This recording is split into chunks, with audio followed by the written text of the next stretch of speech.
Doctora, Hoy, ante todo, felicitaciones por el bebé, para usted, para su esposo, el doctor Max. Y el otro motivo de la felicitación es la sustentación de tesis de su esposo. Ustedes ambos catedráticos de la Universidad Nacional Mayor de San Marcos. En todo este año venimos realizando este proyecto del derecho laboral y la inteligencia artificial, ¿no? Todo este trabajo va a culminar con la publicación de un libro, así como en los 16 proyectos que tenemos en el instituto. Muchos de ellos ya se van a convertir en libro. Para el 2025 tenemos nuevos proyectos, hay diálogo con instituciones aquí en el Perú y en el extranjero. Y bueno, ante todo, reconocer y agradecer ese trabajo que usted viene realizando de forma muy, muy especial. Invitamos a los que nos están acompañando, entendemos el tema de la fecha de estas fiestas próximos al Año Nuevo 2025, que se suscriban al canal del Instituto, Instituto Peruano de Inteligencia Artificial, Ciudadanía Digital, abreviado en CD. Nosotros al mes normalmente tenemos de 32 a 36 videos. En el mes de enero nos van a acompañar tres maestros españoles con ponencias, presentaciones de libros, vamos a tener entrevistas. Y desde ya, doctora Carmen Lucía Torres Cueva, usted es una de las profesionales que nos acompañó desde la fundación del instituto, desde su creación, y lo único que queremos en esta parte del mundo es poner un granito de arena en esta labor de dar a conocer aquello que esto mal llamado inteligencia artificial nos va dando a través de herramientas al día de hoy con todo lo que ha pasado, el impacto que va a suceder en el mundo en el aspecto laboral, directamente en el aspecto laboral. Ahorita 2024, mucho será el 2026 y lo vamos a vivir aquí en el Perú. Un profesional, sea cual sea su oficio, su campo, en la carrera que él desarrolla, va a ver el impacto mucho, será el 2030. No solamente en el Perú, eso en el mundo, ya se está viviendo en los países del primer mundo, en Estados Unidos, en Asia, ya se está viendo eso. Vamos a dar por inaugurado este primer ciclo año 2024 de este 12º seminario internacional que tiene como título Rol del abogado laboralista frente a la inteligencia artificial. Nos acompaña el día de hoy una colaboradora constante y permanente, es parte de la casa, la doctora Carmen Lucía Torres Cueva. Ella es magíster en Derecho de Trabajo y de la Seguridad Social por la Universidad Nacional Mayor de San Marcos. Es licenciada en Derecho y Ciencias Políticas por la Universidad Inca Garcilaso de la Vega. También tiene estudios técnicos en computación e informática. Ha realizado cursos forenses en la Academia de Prácticas Forenses. Además, es asesora legal en la unidad de inspección de SUNAFIL desde el año 2022. Tiene publicaciones en el derecho laboral desde el año 2017 a la actualidad y además una serie de artículos en el derecho laboral, procesal laboral, en relación a la inteligencia artificial. Lo dijimos desde un primer momento, en esta parte del mundo, en Iberoamérica, este trabajo nosotros lo hacemos con la única idea de llevar a los ciudadanos del mundo un trabajo de forma muy, muy humilde, pero que son 12 presentaciones que se van a convertir en libro. Posteriormente, ya daremos a conocer para el próximo año todo nuestro trabajo. Doctora Carmen Lucía Torres Cueva, tiene usted la palabra, puede dar inicio a su ponencia. muchas gracias, doctor Daniel. Bien, el tema que hemos propuesto ya para cerrar este ciclo de conferencias de este año 2024 fue el rol del abogado laboralista y la inteligencia artificial.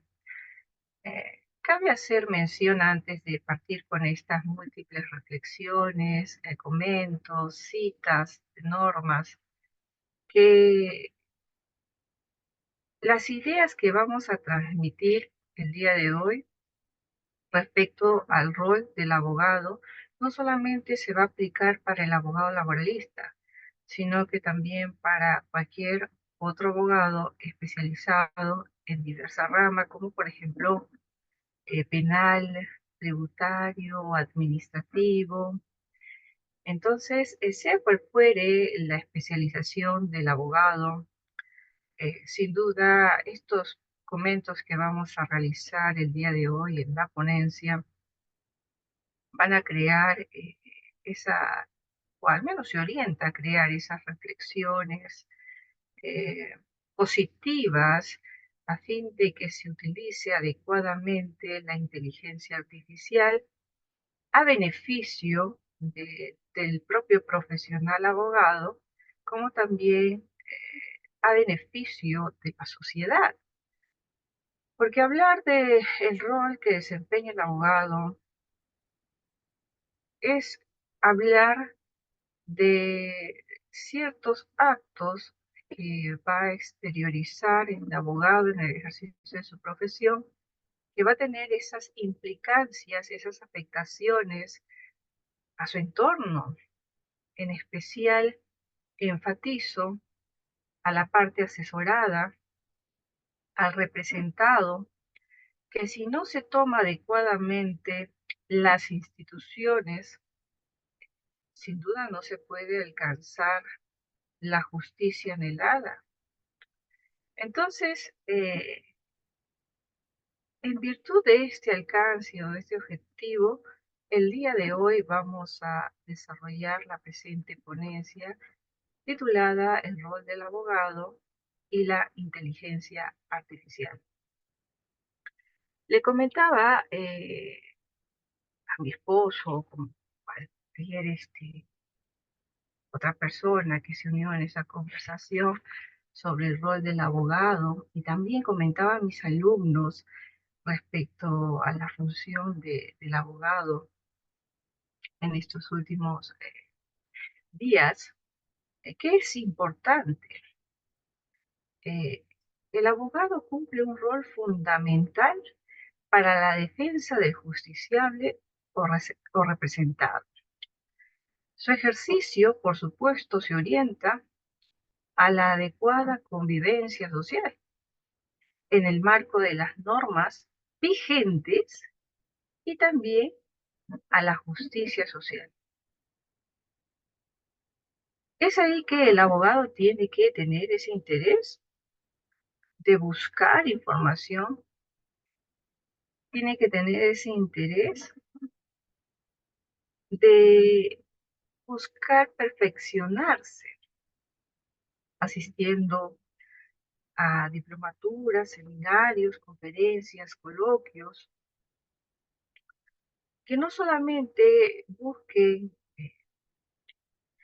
defender al patrocinado o atender consultas o asesorías al recurrente, sino que también este perfeccionamiento tiene que estar orientado a buscar la justicia social. Y que es muy difícil encontrarlo en el abogado, esta orientación. Más lo vemos, esta orientación concebida en aquellos que están encaminados, arrumbados en la doctrina. Por lo que habitualmente vemos en el ejercicio de la abogacía una actitud puramente individual que procura una riqueza individual. Viendo este panorama, en este sentido es importante destacar que el abogado conozca y domine, por supuesto, temas relacionados a las leyes, doctrina, costumbre y jurisprudencia, que si en este momento uno de ustedes es abogado, uno de ustedes es abogado, o el que esté reproduciendo este video es abogado, sabe que las enunciadas son desarrollados en las fuentes del derecho y que son tomadas estas fuentes a fin de tener mayor claridad jurídica, sea para motivar un documento, una posición del ejercicio del abogado, defensor o representante, o que sea tomado por el juez para dar una resolución más encauzada a la justicia y que favorezca y beneficie a las personas, no de manera parcializada, sino más bien imparcializada, y reiterarles en el marco de las instituciones vigentes. Estas fuentes del derecho, el abogado progresivamente ha ido alimentándose de estas informaciones en su formación preprofesional y perfeccionamiento profesional. Cuando me refiero al perfeccionamiento profesional, hago referencia a la asistencia a diplomaturas, conferencias, hablo en referencia a estudiar o cruzar o cumplir la maestría y el doctorado. De modo que constantemente vamos a ir perfeccionándonos, escuchando información compartida por profesionales que están a la vanguardia de las informaciones de las instituciones públicas que proporcionan, por supuesto, estas informaciones las instituciones públicas y que son de utilidad para el abogado, ¿no? Pero en sí, ¿qué son las fuentes de derecho? Para solamente retomar, yo sé que son abogados, en su gran mayoría los que van a reproducir estos videos. Bueno, vamos a darle un concepto muy sutil a fin de refrescar. Eh, la ley como fuente de derecho no solamente tiene que encauzarse a entenderlo en un sentido de rango de ley, sino debe entenderse como un conjunto de normas jurídicas que regulan la conducta humana, que garantizan la adecuada convivencia y la justicia social. Y bueno, si hablamos en el ámbito jerárquico, la máxima norma de normas es la Constitución, que a la larga inspira la creación de normas de inferior jerarquía.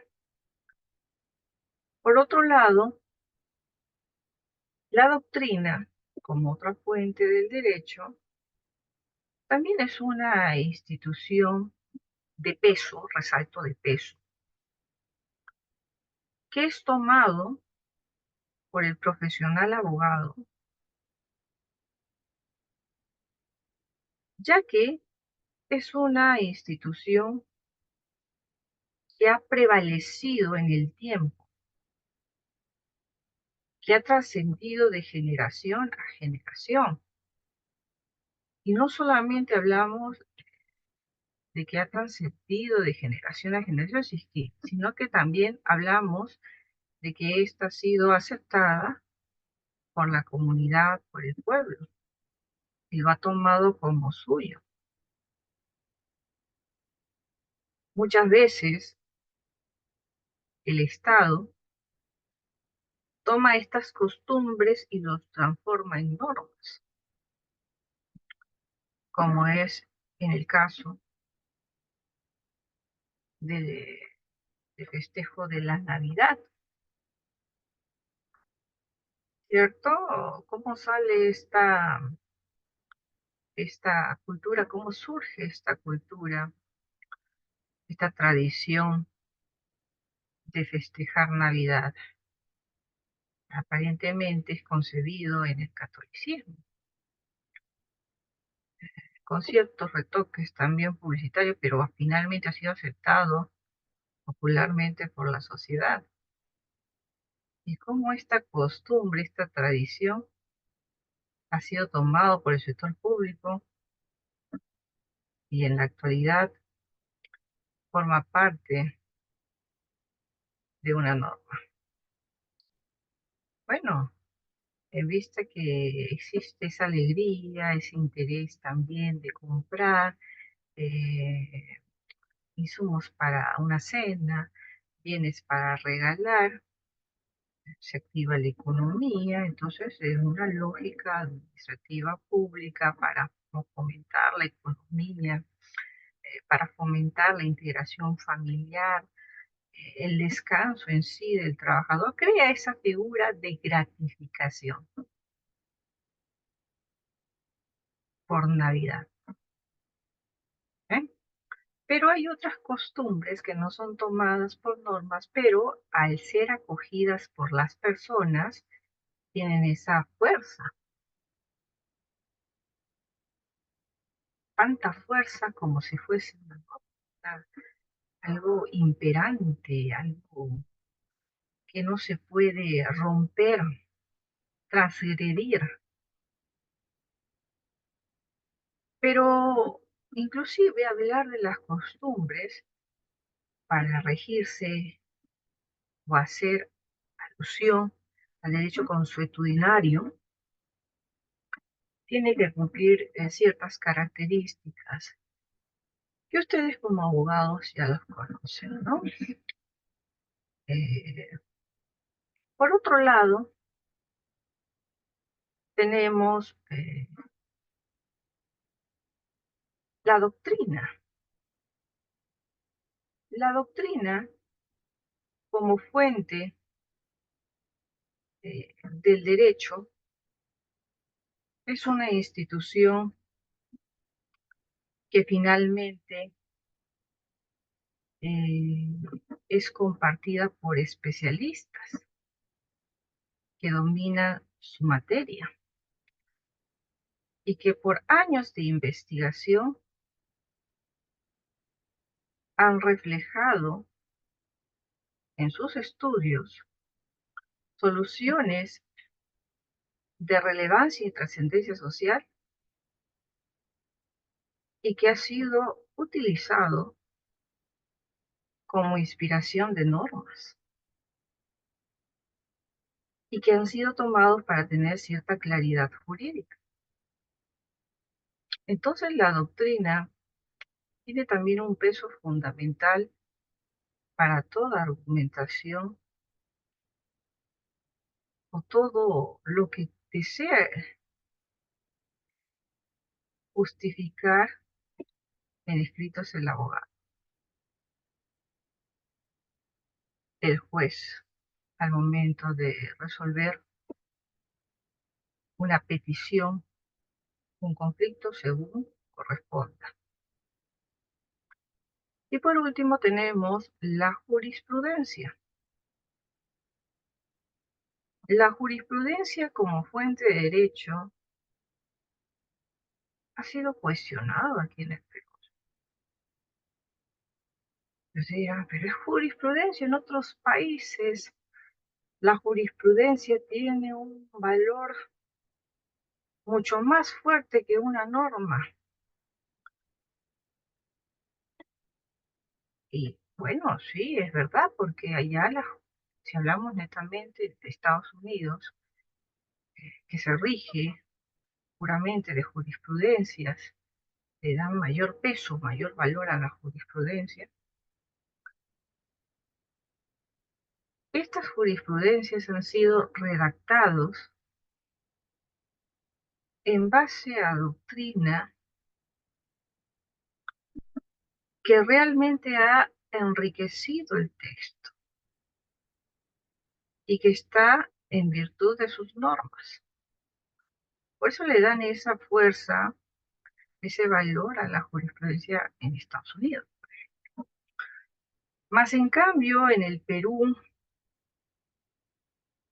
somos conscientes que hay algunas normas que quizás en su tiempo habrían sido novedosas y que el silencio del pueblo hizo a que perduraran en el tiempo. Y ello no quiere decir que son textos realmente que en la actualidad sirven o sean de utilidad para atender algunos problemas o algunas situaciones en concreto. Y que estas normas siguen siendo objeto de inspiración para debatir cierto extremo de una resolución para que tenga ese carácter jurisprudencial. Pero para aquellos que no conocen y que han ingresado aquí al instituto en este espacio virtual, la jurisprudencia es una resolución final de observancia obligatoria de casos similares y futuros, por supuesto, van a ser de gran utilidad, que es elemental para lograr, pues, esa suerte de uniformidad jurídica en las decisiones de los jueces.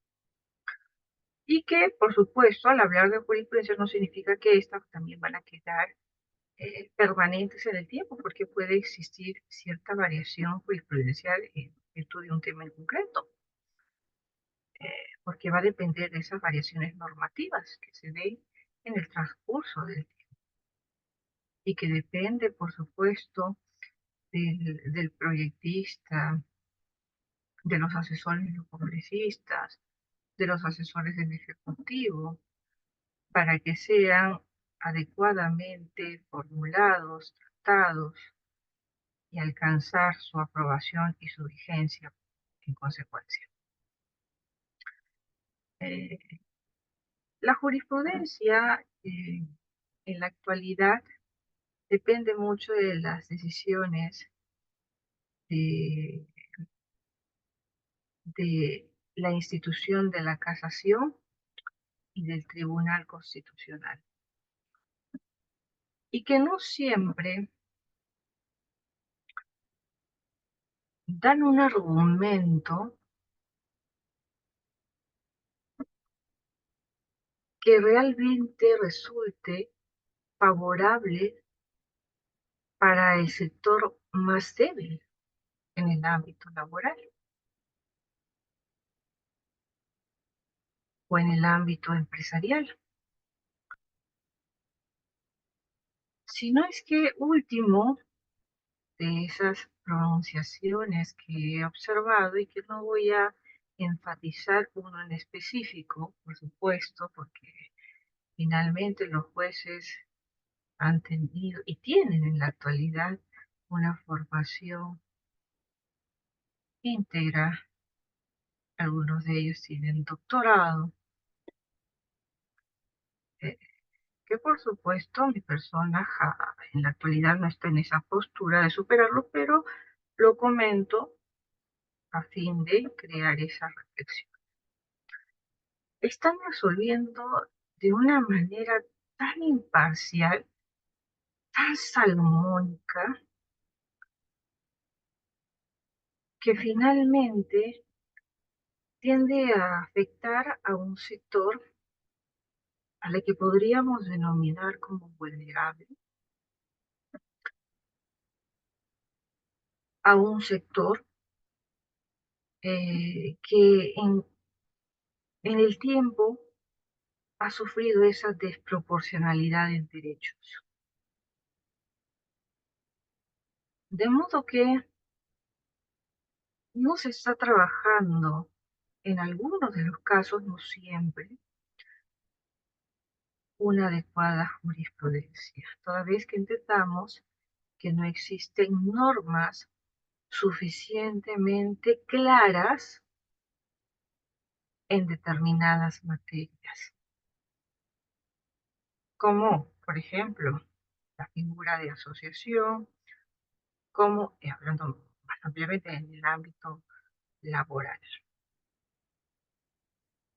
respecto a ciertos derechos, ciertos beneficios o prescripciones, y que sin duda pueden ser tomados, de que busca uniformidad jurídica,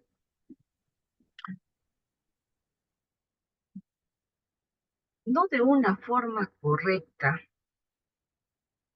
por el abogado, que finalmente va a asesorar al empresario y que va a perjudicar severamente a un sector. En este caso, si es que nos referimos a un ejemplo en concreto, en el ámbito laboral, y si se toma la figura de prescripción, va a desfavorecer al trabajador. Y de mala fe buscan evadir responsabilidades, como por ejemplo, ustedes saben, muchos están ya en ejercicio, son abogados litigantes, o los que están trabajando en el sector público, en el ámbito de trabajo, laboral o vinculados a recursos humanos, saben que toda empresa debe contar con casilla, ¿cierto? La casilla electrónica. Si hablamos de las labores inspectivas, el SUNAFIL va a notificar a la empresa mediante esa casilla o requerirá información en esa casilla. Pero resulta que hay abogados que no ejercen correctamente su profesión, que les dice, no entres a la casilla, no actualices correo, no pongas celular. Pregunto yo, ¿por qué dicen eso? Si desde el momento que constituyó una empresa, valiéndose de los regímenes generales, especiales, sea cual fuere más adecuado para alcanzar sus objetivos, si sabe que por norma existe una necesidad de activar la casilla, actualizar los datos, para que la autoridad, en este caso inspectiva de trabajo, se comunique. ¿Por qué cree que lo hace? ¿Por desconocimiento? No. No, perdónenme, pero no puede existir aquí desconocimiento, porque todas estas empresas se constituyen en base, en base de asesoría.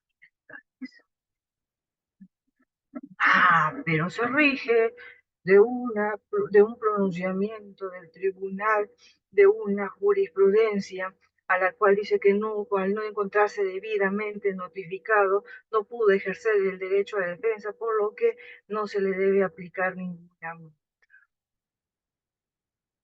Es una total barbaridad. ¿Y qué pasa entonces con el sector desfavorecido proporcionalmente, en este caso el trabajador? Por una precariedad ética del empresario, no se le multa a la empresa y no se le otorgan derechos al trabajador. Y tiene que esperar a las instancias judiciales para reclamar ello, cuando la vía también plenamente satisfactoria, que puede reducir inclusive la carga procesal en el ámbito judicial, es la administrativa. Entonces aquí pues vemos que ciertos pronunciamientos de tribunales de jurisprudencia realmente han sido desarrollados, no creo con intención, ¿no? Pero han sido desarrollados en parte para favorecer a cierto grupo. Puede esperarse estas ideas quizás de un microempresario, ¿no? Que a veces eh, reduce gastos contratando a un contador para que le haga todo. Sí, porque recién inicia sus actividades, entonces busca de una u otra manera reducir. Se puede esperar de ellos quizá, ¿no? Porque el contador no está formado en el ámbito legal, pero pequeñas, medianas, grandes empresas ya tienen que tener ese sentido de asesoría, inclusive las mismas microempresas. Pero no, después en ese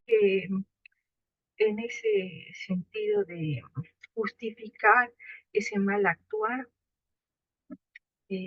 poco ético empresarial, sin duda, pues podemos decir como que recién inició sus actividades,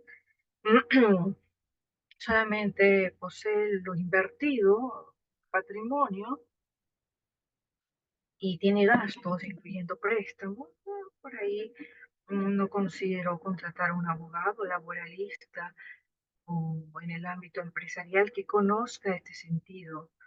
Pero, eh, reitero, ¿no? La jurisprudencia puede ser aquí cuestionado, debatido, eh, y que no hay que quedarnos en una reflexión social ya como ciudadanos que somos y como profesionales en la abogacía que somos. No hay que quedarnos con estas ideas,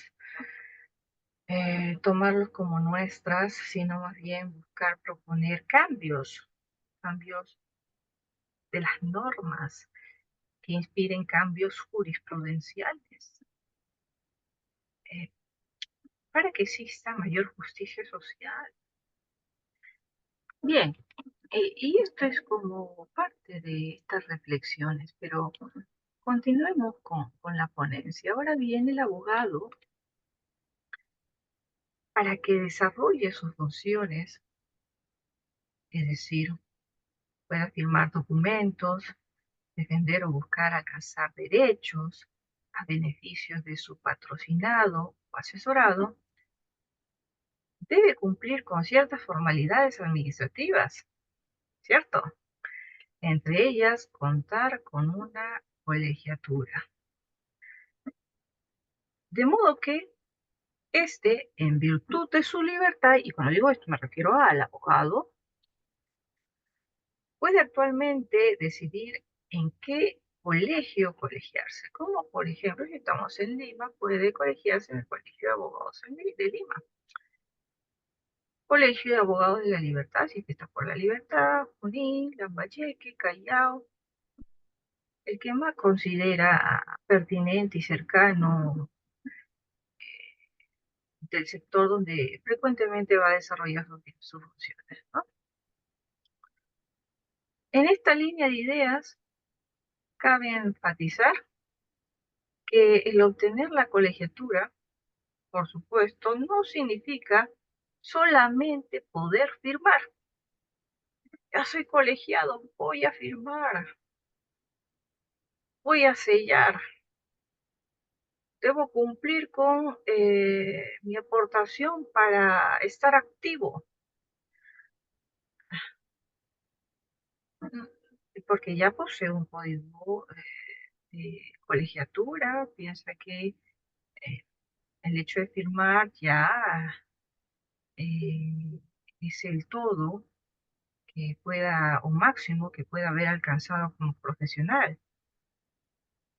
sino más bien su labor va más allá que tan solo plasmar una firma o un sello en documentos.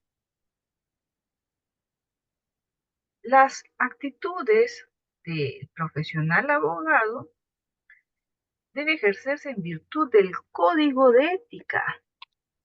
Pregunto yo a todos los abogados aquí presentes, ya agremiados en un colegio respectivo, han leído su código de ética, porque al momento de colegiarse, juramentar, el colegio regala un código de ética, ¿cierto?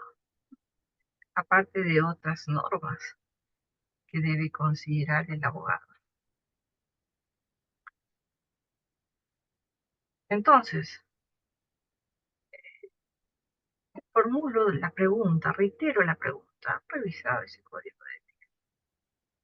Porque tan solo basta leer los primeros artículos, tiene registros normativos muy importantes. Por ejemplo,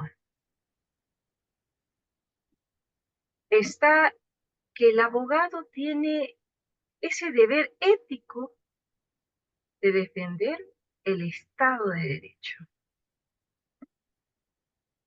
Por supuesto, en comparación de otras personas que no han sido formados en ciencias jurídicas, derecho,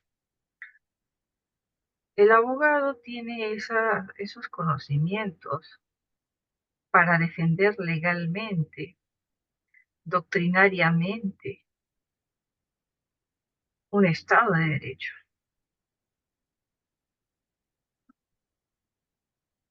De esta manera, se busca la permanencia de una participación democrática,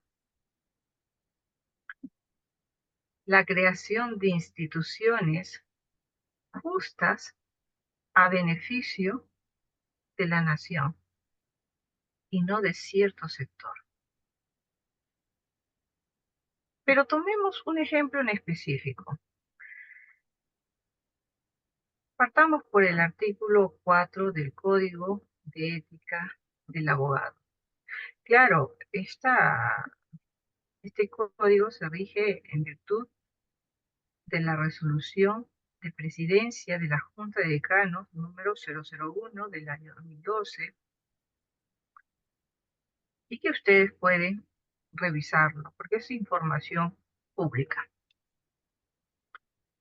Respecto del Estado del Derecho,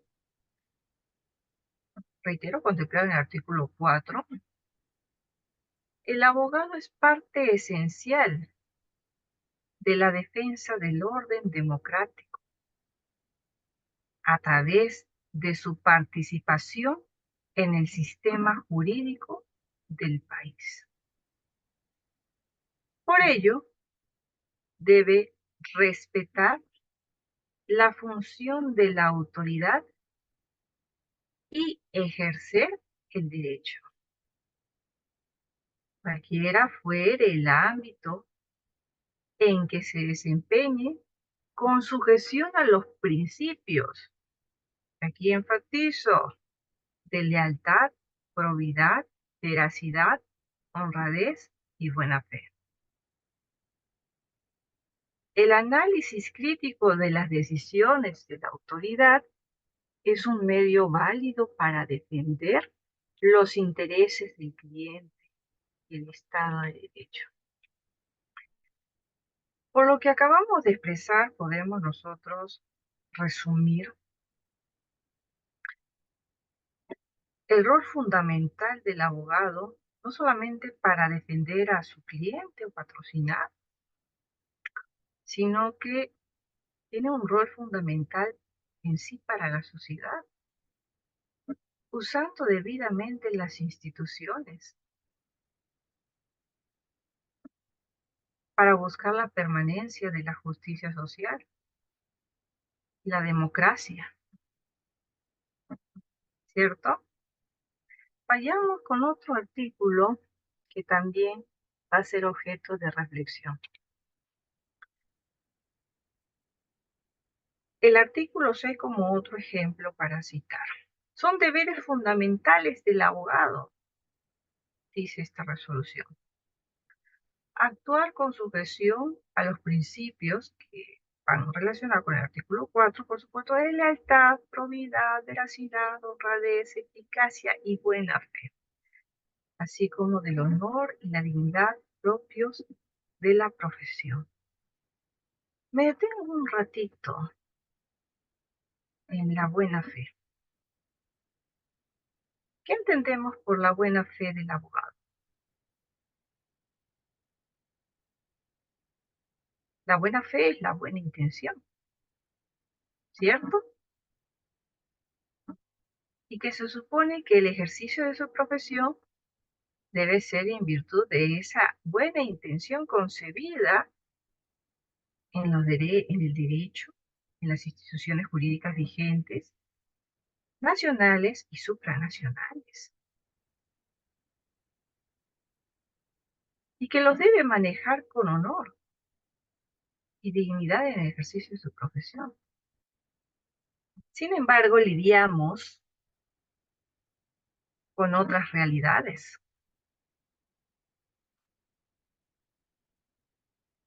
como por ejemplo, y es un problema,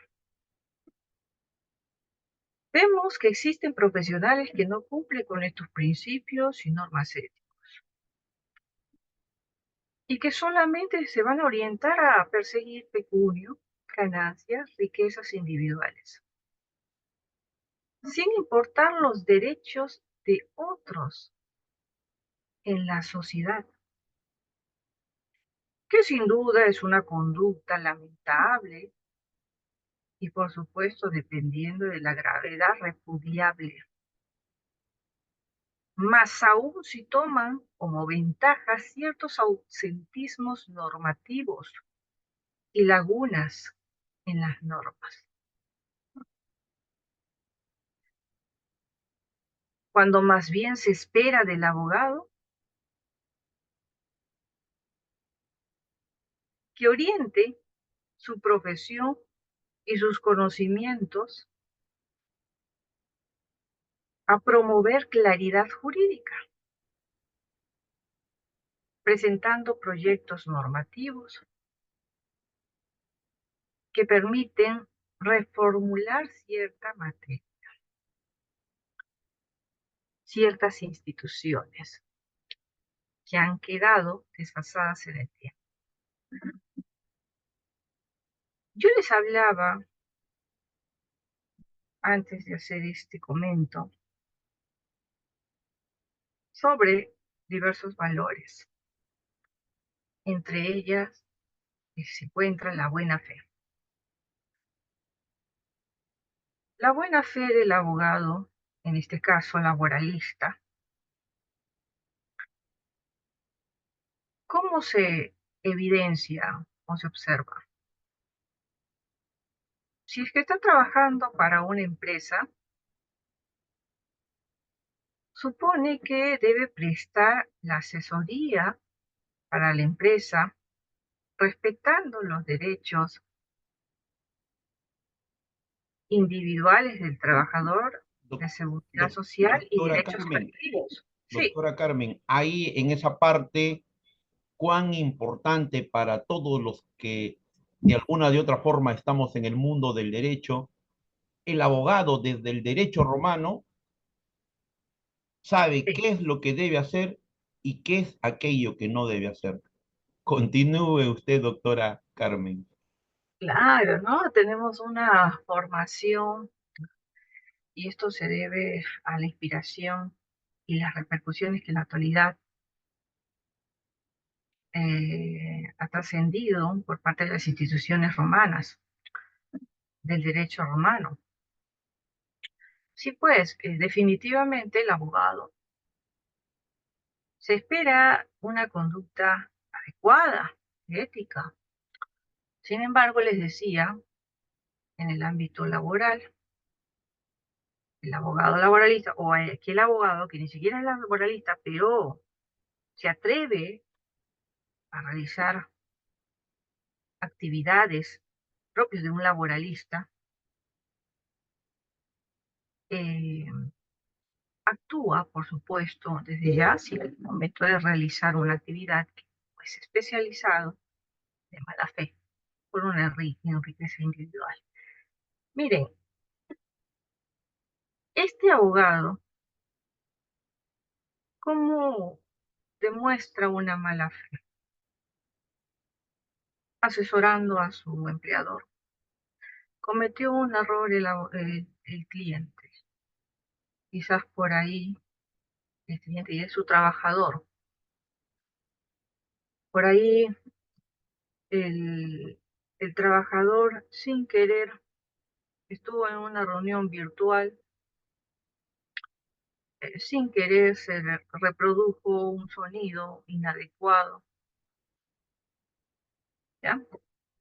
Eh, y por supuesto, como es un trabajador quizás en planilla, estoy exagerando este caso en concreto, no me gusta comentar todos los casos que último observo, veo así en general, ¿ah? No estoy hablando de una en específico por si acaso. Lo alimento de una forma que se pueda entender mejor, ¿ya?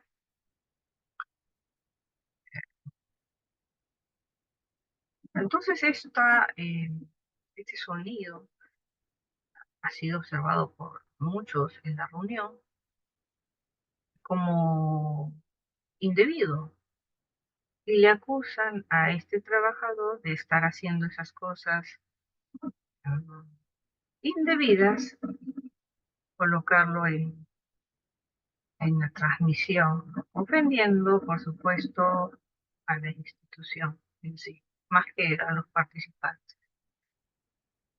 Porque algunos participantes en la reunión pueden haberlo tomado como, ¿sí? Porque saben, ¿no? Que uno quizás tiene un celular, estaba en la reunión, estaba mirando el celular, moviendo, y se dio cuenta de un sonido y que por ahí, sin querer, también en el mismo celular, estaba en la reunión, presionó y se escuchó. Ello no quiere decir que existe una intención de dañar a la reunión. Es igual como una vez vimos aquí en transmisión en vivo en el instituto, se presentó un caso donde un señor estaba justo escuchando la conferencia en la comodidad de su hogar, ¿no? Y uno en su hogar, ¿cómo anda? En calzones, calzoncillos, en short, con camisa, pero con short, con chancletas. Y bueno, se le activó su cámara. Y yo al darme cuenta, porque tengo alumnos que también a veces les pasa ese sin querer, entonces, este, por si acaso, se activó su camarita para evitar ver cosas muy íntimas, hay que desactivarlo, ¿no? Y así se soluciona el problema. Pero ¿qué pasó en vez de decir qué pasó, profesor? Le escuchamos, luego conversamos, o qué pasó, el trabajador, exprese, o qué pasó, servidor público, exprese estas ideas, eh, buscar de inmediato no acusar, sino más bien saber qué pasó, la situación en sí. Algunos empleadores, no digo todos, en vez de llevar adecuadamente eh, una medida disciplinaria, dándole esa opción a descargos, porque tras ellos se encuentran asesorías legales desarrolladas por abogados poco éticos, deciden inducir a este trabajador a renunciar. ¿Cómo? Quizás por ahí hablándole en tonos muy exaltantes o haciéndole llegar indirectamente por intermedio de otro profesional o otro trabajador de la empresa que está molesto, están molestos los socios, propietarios, el dueño, el administrador general, etc. De modo que eh, viene aquí una pregunta. Esa figura que es claramente observado como hostilidad puede provocar una renuncia del trabajador. Sí, claro que sí. Y en ese sentido, ¿esa renuncia sería voluntaria? Es más, dicen, oye, yo te recomiendo que presentes tu renuncia, un representante de la empresa dice, yo te recomiendo que presentes tu renuncia, hemos hablado con nuestros abogados, igualito te vamos a iniciar un proceso disciplinario, renuncies.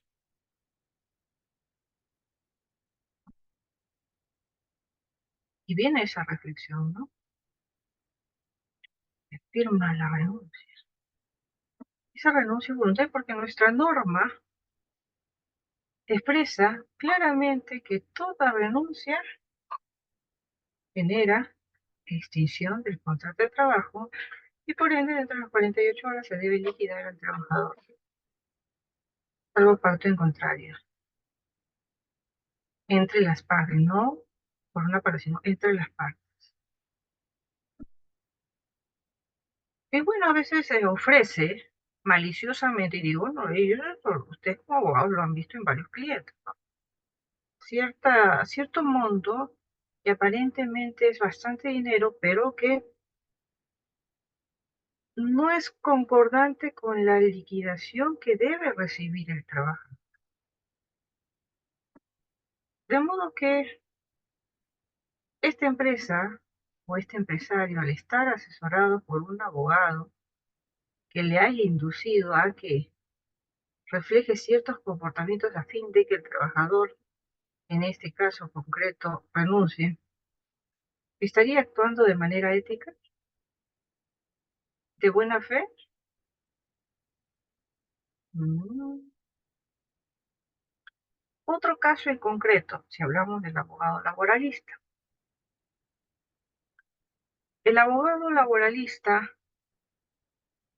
que redacta el cuerpo normativo de una empresa. Ustedes saben que el registro de ese cuerpo normativo es automatizado, el sistema, sale, es aprobado, pero ello no significa que el contenido del cuerpo normativo de la empresa sea realmente, en cuanto hablamos en específico de las sanciones, sea proporcional y justa. Por ejemplo, y una vez lidié con esta realidad que me causó mucha gracia y tristeza a la vez, ¿no? Si el trabajador llega 15 minutos tarde al centro de trabajo, señala el cuerpo, según el artículo, tanto y cita su artículo, del cuerpo normativo de la empresa, aprobado por el ministerio, este cuerpo normativo, no, vaya, se le descontará 50 soles. Pues. Y yo, de verdad, ¿cómo va a decir eso? Y si ingresa a más de 20 minutos, no se le pagará remuneración.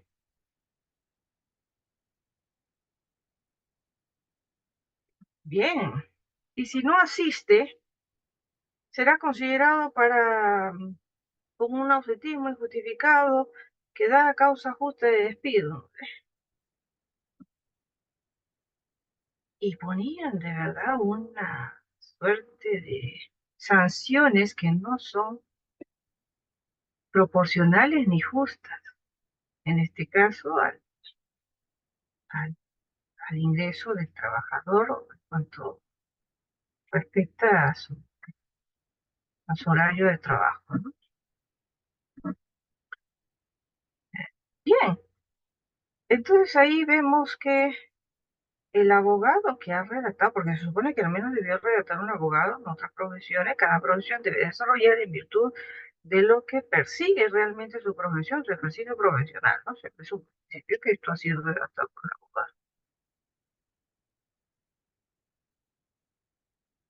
Se supone que debió ilustrarse de las normas y de esos principios rectores en cuanto a refiere a las sanciones, antes de inspirarse en crear sanciones con el trabajador, pero sin embargo le llaman con otra realidad. Y ahí se ve la mala fe, la mala intención, porque ¿qué es lo que busca? Descontar. no pagar, no otorgar beneficios. Hay que contratarlos por locación de servicio. Aquí tengo un modelo, tengo un aplicativo inteligente para lo descargo esto nomás, dale firmar al trabajador. Y le dices lo siguiente: cuando ya supere los 3 meses, ahí recién le vamos a celebrar un contrato. Vamos a ver cómo va. Sin embargo, ustedes saben, si es que están dentro de ese mundo del ámbito del derecho del trabajo, están excausándose a esa especialización o son especialistas, saben que el trabajador desarrolla actividad de trabajo mediante la existencia de un contrato sujeto a modalidad o un contrato a plazo indeterminado, contrato sujeto a modalidad, contrato a plazo fijo, que tiene que especificarse la modalidad. Y de ahí todo ejercicio de la actividad de ese trabajador pasa por un periodo de prueba, ¿no? Que es obligatoriamente 3 meses. Y que puede haber excepciones para la ampliación del periodo de prueba siempre y cuando se vea si es de confianza o los que se encuentren dentro del marco del Decreto Supremo 003-97 y 3. Pero ¿por qué entonces este abogado induce al empresario a celebrar contratos de locación de servicio cuando sabe que el trabajador va a marcar ingresos, salida, va a estar supeditado, tiene hora de descanso, es sancionado, va a estar sancionado? Y encima se le suma que es una labor esencial para la producción de la empresa, la que va a realizar este trabajador. ¿Por qué le hacen celebrar un contrato de locación de servicio que es un contrato civil? Está claro, ¿no? ¿Lo celebran para qué? Evitar otorgar derechos y beneficios al trabajo. Y como no todos los trabajadores conocen básicos derechos laborales o han pertenecido a sindicatos, de ahí han estado ilustrados, autorizados, o han asistido a seminarios, Ministerio del Trabajo, desconocen y son objetos de ser abusados. Y son, de verdad, se creen que como en un contrato de locación de servicio no tienen derechos ni beneficios, cuando en realidad este contrato nunca debió haber sido celebrado. Porque en virtud de la primacía de la vida, este trabajador debe estar como un contrato supeditado, subordinado, que en este caso sería un contrato a plazo indeterminado. Ni siquiera un contrato a plazo fijo, sino indeterminado, porque desde su inicio no ha sido especificada una naturaleza que justifique una locación o que justifique un contrato sujeto a modalidad. De modo que, y ahí reitero esa reflexión, ¿no? Es importante la labor de un abogado laboralista, más aún si se están poniendo en exposición y en riesgo derechos y beneficios del trabajador, como en especial me refiero al otorgamiento de remuneración, porque al estar bajo locación, el empresario juega con el pago de sus honorarios. Dice, no, recién eres locación, no te voy a pagar aún el mínimo. Es conforme a lo pactado entre los privados. Tú solo alcánzame los objetivos y de todas maneras, sea un contrato por locación o un contrato supeditado, sujeto a modalidad o a precio indeterminado, sí o sí tiene que alcanzar objetivos de producción. La diferencia está en que en uno de estos contratos se presentan características de subordinación como dirección, fiscalización, sanción, y en la ocasión, por supuesto, no se presenta. Bien, entonces, miren qué importante es la labor ética del abogado. Doctora Carmen, ¿me permite? Sí, Ahora, post pandemia, de utilizar estas herramientas de inteligencia artificial, lo último que está tocando usted, lo hemos señalado en su momento y vuelvo a señalarlo, ¿no?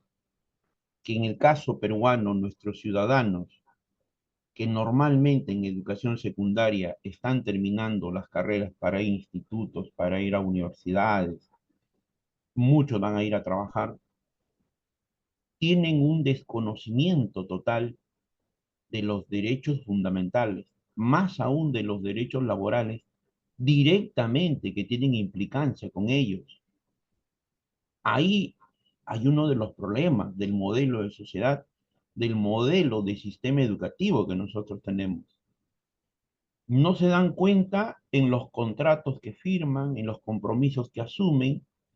Mi pregunta es, si esto casi ha sido parte de lo que es en nosotros como sociedad aquí en el Perú, esto se ha incrementado post pandemia y ahora con la utilización de estas herramientas de inteligencia artificial. ¿Qué nos dice al respecto usted, doctora, sobre ese tópico que usted está tocando? Bien, recuerdo, amigo Daniel, que en algunas conferencias atrás con la doctora que hoy no se encuentra presente, conversamos justo la precariedad en la formación de estudios básicos. Sabes que se entienda que no le dan esa importancia de vida en una formación cívica elemental, incluyendo no solamente conocimientos de respeto y honra a la patria, sino a eh, conociendo elementalmente algunas instituciones fundamentales como las que se encuentran versadas en la Constitución y más aún si es que van a ser parte de la población económicamente activa, conocer al menos nociones elementales de sus derechos laborales, ¿no? Por ejemplo, promover la constante asesoría, promover a que acudan al Ministerio de Trabajo, a instancias UNAFIL. Quizás ellos no se les debe ilustrar tampoco tan tan profundamente sobre los derechos laborales porque quizás al estar en un estudio básico no puedan comprender ciertos términos jurídicos que sí comprende un profesional, inclusive no todo profesional, sino más bien estos términos son sencillos más bien para ser trabajados y tomados por parte de un abogado. Pero de todas maneras debe existir una formación elemental como a las instancias que debe acudir, el joven ya al ser expedido del colegio de estudios básicos, como puede obtener un certificado único de trabajo a fin de obtener un antecedente que le permita postular a otras empresas y percibir ingresos y formar parte de la población económicamente activa o capacitarse gratuitamente de manera centralizada mediante el gobierno. Entonces, eso es importante, esa información es muy importante, ¿no? Que están obviando, más bien aquí existe aún esa cultura de tradicional, me atrevo a decir tradicional, de enseñanza, donde debe prevalecer la memotecnia, eh, sí o sí responder tal y cual está en el texto que ellos hayan proporcionado, cuando debería ser textos que inspiren las reflexiones, comentos, para crear mayor fluidez, criterio, inspiración, creatividad en niños, niñas y adolescentes, procurando un buen desarrollo. Ahora, ¿cómo ellos tomarían la inteligencia artificial para quizás poder eh, atender a ciertas tareas o ciertos problemas? Va a depender mucho, ¿no? Si es que ese niño, adolescente tiene esa orientación paterna adecuada, lo tomará adecuadamente para perfeccionar cierto extremo ilustrativo y se recomienda que sea nada más ilustrativo de imágenes, mapas conceptuales, colores por ahí, o dibujos, o algo que esté relacionado a una creatividad de diseño. Más en cambio, si es que son tomados inteligencia artificial sin orientación, simplemente estas van a ser utilizadas para responder a una tarea o más de una tarea que les dejen en el colegio, y van a crear cierta precariedad en conocimientos a los niños, niñas y adolescentes, porque van a estar constantemente supeditados, y eso era lo que iba en mis comentos, que ya estaba por ingresar sobre inteligencia artificial, de que si no es utilizado adecuadamente, sin duda va a crear esa decadencia en razonamientos, en lógica, y que por supuesto pone en riesgo a la propia existencia de la humanidad, porque ya te estarías siendo dependiente de un sistema mecanizado. Eh, Bien, miren, y eso es por un lado, ¿no? Y por el otro lado, si este jovencito, niño, niña, adolescente, siempre se ha confiado en Google, siempre se ha confiado en Wikipedia. Sí, estoy enunciando en general, no estoy diciendo que la información sea todo negativo, ¿no? El que sabe buscar, finalmente investigar bien y conoce el tema, sabe qué temas son los adecuados, correctos, si se aplica para determinado caso en concreto. Ahí hay que hacer esa aclaración. Pero si estamos hablando de niños ni adolescentes, siempre va a confiar, va a pensar que es verdad y que un caso mexicano es el caso peruano, que una resolución mexicana, una norma mexicana tiene esa implicancia en el Perú. Entonces, al tener esa precariedad de conocimientos, al terminar los estudios básicos, sin duda va a crear cierta deficiencia en cuanto a nociones esenciales que va a impedir a que tenga un criterio más amplio cuando este se encauce a estudiar una determinada formación técnica o profesional, ¿no? Y por otro lado, como problema también, nosotros habíamos hablado en anteriores conferencias que el Estado no está haciendo mucho por medir los efectos de la inteligencia artificial y, por supuesto, de cuánto va a afectar al mercado de trabajo si es que desaparecen algunas carreras. De modo que existe un sistema jurídico que puede ser tomado como ventaja para aquellas personas eh, que toman solamente ese autentismo, toman algunas normas, ni siquiera todas, de las que más les convenga para poder sacar ese provecho y quizás eh, reducir la cantidad de trabajadores, ¿no? Induciendo muchas veces a los trabajadores a renunciar, sea cual fuera Doctora el Carmen, motivo buscando esa renuncia, sí. en ese punto, nosotros lo hemos tocado en anteriores participaciones de usted y de su esposo, el Estado ausente. Post pandemia, ahora, 2024, para culminar a 2, 3 días este año, el Estado como tal, al día de hoy, no ha hecho nada que beneficie a la ciudadanía en general de este país, a los grandes sectores de este país. Nuestro gran problema que tenemos como sociedad, la corrupción y la falta de empleo en el país, siendo el derecho laboral, lo hemos dicho y lo volvemos a afirmar, fundamental, importante y capital, más aún post pandemia, más aún en estos tiempos de empleo, de utilización y que todos los días aparecen nuevas herramientas de inteligencia artificial.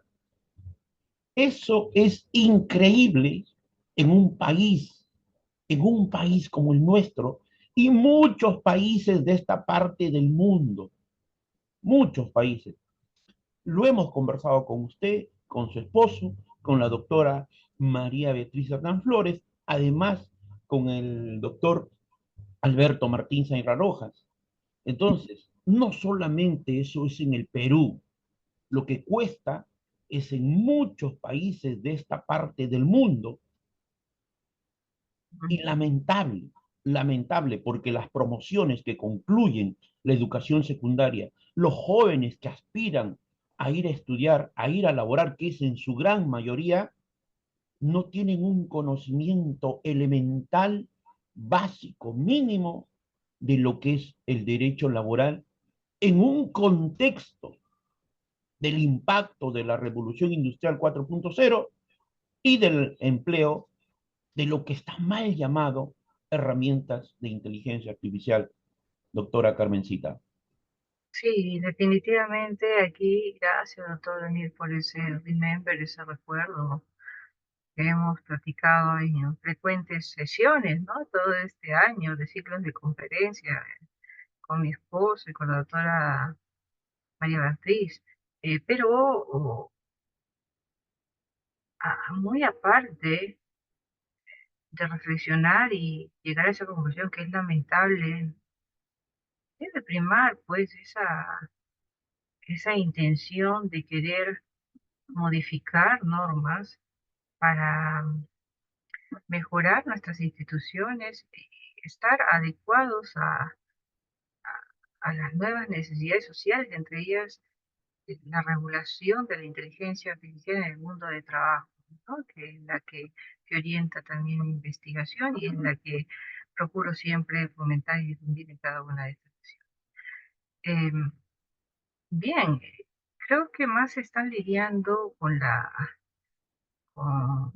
con esa intención de atacarse entre políticos, grupos políticos, para crear cierto perfil deshonroso o la intención de que este ya no entre en contienda electoral para el siguiente año, para las siguientes o próximas elecciones. Entonces, no existe esa concentración más bien de luchar colectivamente entre estos grupos políticos para que puedan crear eh, una norma, un proyecto mediante una concepción social necesaria y crítica necesaria. Pero no se ve en todos los casos. Hay veces que sí existen proyectos interesantes, deseables, pero se obstaculiza por ahí ciertos trámites o ciertas preeminencias que tiene quizás el Ejecutivo. No podemos hablar tampoco de todos, ¿no? De algunos que quizás están encauzando unas modificaciones, pero por ahí existen ciertas obstrucciones. También puede ser el caso. Eh, pero aún podemos nosotros seguir motivando esas creaciones de normas y nosotros en calidad de abogados podemos hacerlo, promover estas instituciones que fomenten estos cambios. Bien, sin duda, y retomando pues ya para un poco también causarnos a la conclusión, por otro lado, y por supuesto relacionado con la ponencia de hoy, se encuentra la inteligencia artificial, que se presentó, hemos dicho, para quedarse, ya que se caracteriza por ser una herramienta que da solución célere a diversos trabajos, tareas orientados, por supuesto, a reducir los esfuerzos humanos del hombre, en ese caso del profesional abogado. Por supuesto, esta puede orientarse a ser instrumentalizado como eh, una herramienta que genera gran ventaja en el ejercicio de la profesión del abogado, litigante, defensor o que va a prestar una asesoría. Diremos que esta herramienta, el ser tomado, puede reducir significativamente el esfuerzo del abogado siempre y cuando haya elegido un aplicativo idóneo de inteligencia artificial y que éste cuente, es decir, el aplicativo, cuente con información actualizada de leyes, doctrina, costumbre y jurisprudencia. Bien, viene la pregunta. ¿Confían al 100% de los resultados que te ha arrojado una inteligencia artificial? Aquellos que tienen, por ejemplo, chat GPT, se dan cuenta que tiene algunos resultados de información gratuitas y luego tiene que pasar un tiempo y no, para obtener resultados gratuitos y luego se bloquea y tienes que comprar eh, ese derecho a usar ChatGPT, ¿no? Por ejemplo, yo en este momento les invito a que busquen Carmen Lucía Torres Cuevas. ¿Quién es Carmen Lucía Torres Cuevas? En ChatGPT. Y te va a salir una respuesta. ¿Lo encontraron?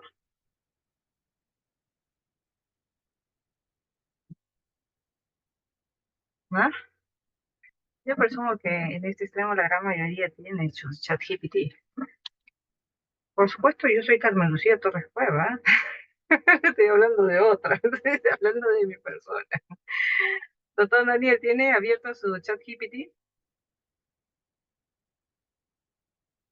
Un minuto, doctora.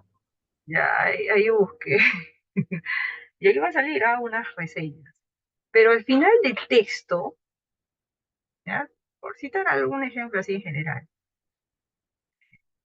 y a términos míos, ¿no? Para simplificarlo.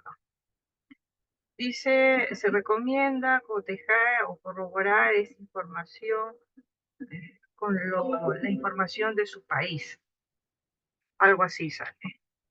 Entonces, vemos que el mismo aplicativo inteligente te advierte que la información que te está proporcionando puede contener, Doctora Carmencita, yo le he buscado en Perplix Carmen Lucía Torres Cueva. ya otro aplicativo, Ha salido en inglés, nos da una referencia en inglés de usted, ¿ya? acompaña hay algunas fotografías que no necesariamente, bueno, caramba, debe ser en otro tiempo.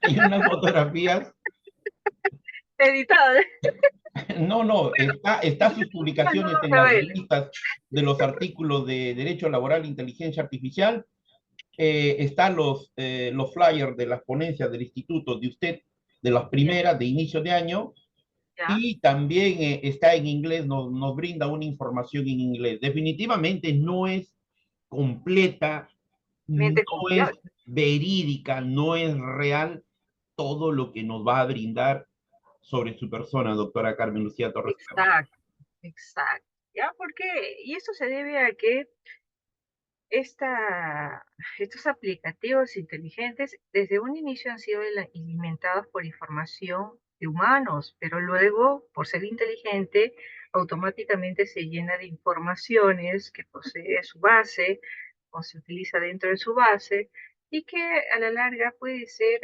realmente veraz como no. Entonces debe existir previos conocimientos para poder seleccionar qué es lo como abogado te va a servir.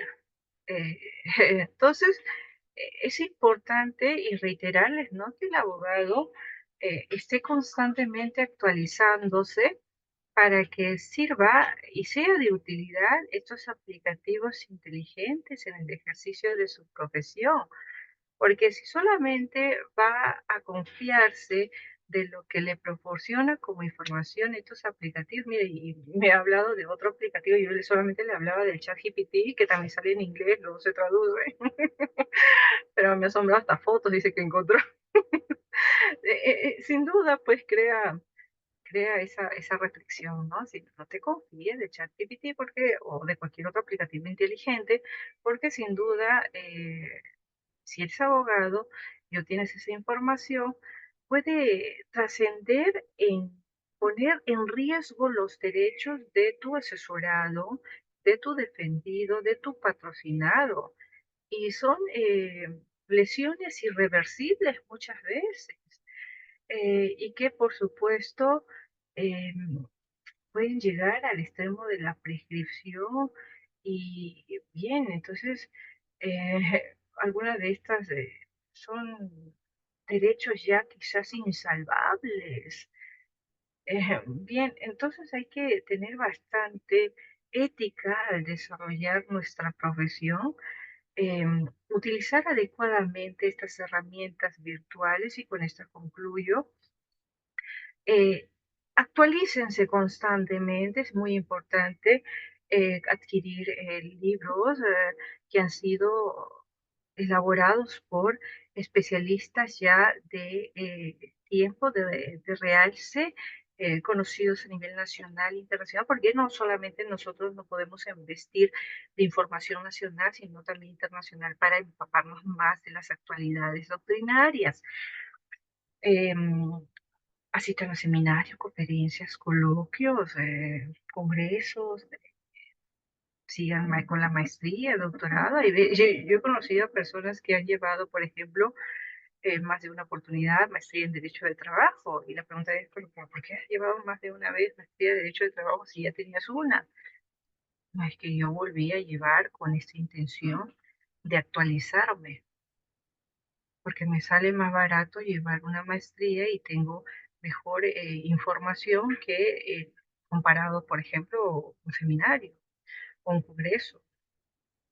Entonces, eso ya parte de esa ambición del profesional de continuar con esa línea de perfeccionamiento.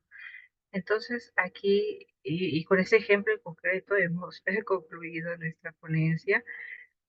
Seleccionan bien sus aplicativos inteligentes, que realmente puede reducir la carga de trabajo siempre y cuando lo vuelvan a revisar, a observar el texto obtenido para que puedan pues ustedes presentar un determinado escrito, ¿ya? Muchas gracias, doctor Daniel, por permitirme este espacio y como siempre agradecer, no pensé que iba a existir presentes el día de hoy, más solamente hablaba el día de ayer con el doctor Daniel que de repente íbamos a hacer los dos nada más, porque estamos a fin de año, pero reiterarles mi agradecimiento. Gracias, doctor Daniel. Y el instituto y a todos ustedes. Doctor Daniel, ¿me escucha? Y sí, doctora Carmen Lucía Torres Cueva, aquí estamos con usted acompañándola. El día de hoy el Instituto Peruano de Inteligencia Artificial, formalmente esta es nuestra última presentación. En el mes de diciembre habíamos convenido con los ponentes peruanos y extranjeros, casi todos, llevarlo a cabo en grabados. El día de hoy hemos tenido este privilegio y este honor que con la doctora Carmen Lucía Torres Cueva, con quien habíamos convenido hacer en vivo esta presentación. Les vamos a desear a todos los que nos acompañan en horas posteriores que sigan pasando una bonita fiestas navideñas y desde ya un próspero año nuevo 2025 para ustedes, la familia, que sean momentos de paz, de unión, de reflexión y que nos proyectemos todos a que este año que viene sea mejor que este 2024. El Instituto Peruano de Inteligencia Artificial y Ciudadanía Digital tiene una serie de proyectos, ya lo van a conocer, en particularmente los 2 meses que viene del año 2025. Muchos de nuestros proyectos, de los 16 que tenemos al día de hoy, van a convertirse en libros. Les invitamos a que se suscriban al canal de YouTube del Instituto. Y doctora, para usted, el doctor Max, para usted, doctora Carmen Lucía Torres Cueva, para el directorio, para colaboradores en el Perú y colaboradores en el extranjero, es un honor y es un privilegio esta presentación que usted ha realizado. Los que nos han acompañado, muchas gracias. El tema de las certificaciones las vamos a ver a partir del 2025. Vamos a dar por clausurado este primer ciclo año 2024 desde 12º Seminario Internacional que tuvo como título El rol del abogado laboralista frente a la inteligencia artificial. Muchas gracias, doctora Carmen Lucía Torres Cueva. Gracias, Desde gracias. ya un agradecimiento enorme. Pase un bonito feliz año nuevo 25 al lado de su esposo, de la familia, de todos sus seres queridos. Los mismos deseos para todos los que nos acompañan. Muchas gracias por el tiempo, por la confianza y les invitamos a que puedan acompañarnos igual el año 2025. Muchas gracias. Feliz año nuevo. Un abrazo. Gracias, Christopher, Noemí. Gracias, Paul. Gracias con todos. Bendiciones. Christopher, muchas gracias por la ponencia muy didáctica. Un feliz año a todos. Los mejores deseos y cordiales saludos desde Arequipa, Perú. Christopher Guillén, un integrante del instituto.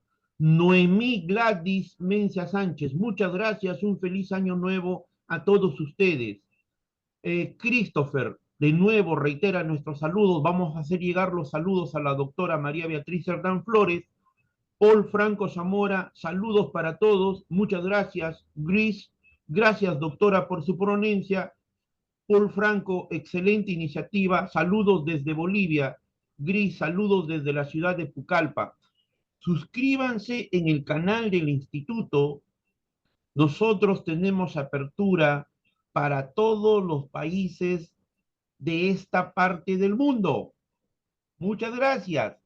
Un abrazo, doctora Carmen Lucía Torres Cueva, muy Un fuerte abrazo para para todos. todos.